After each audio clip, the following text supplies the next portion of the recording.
And so now fast forward again to what Return of the King was. And so, after Two Towers, we're like, okay, we did it. That was basically a turnaround story. Now what we need to do is take Return of the King and turn it into a perennial business for EA. So the board was set, as they say, for Return of the King. Last year our X was play the movie. This year our X was live the movie. We wanted to surround you in that movie world. Our goal for Return of the King, and this is why all of you guys have to go out and buy the game, is to be the top 5 game of 2003. That's a mistake. Capitalize on that final trilogy moment. We're never going to get to the point where it's the last, it's like the Return of the Jedi of the moment of the trilogy, and everybody's going to be in Lord of the Rings frenzy, up until Christmas. We brought the development from that third-party developer in-house so that we could actually have an EA team with an EA culture set already intact. And we were also going to build internal technology that we were going to be able to use for the studio and use for Return of the King and the rest of the Lord of the Rings until, for our grandchildren.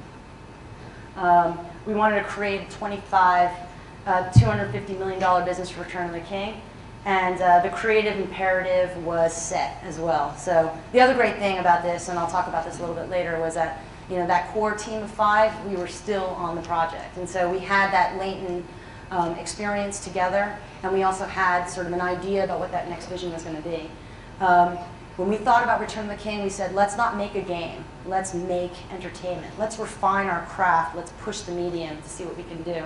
Let's make the best movie game in the history of gaming.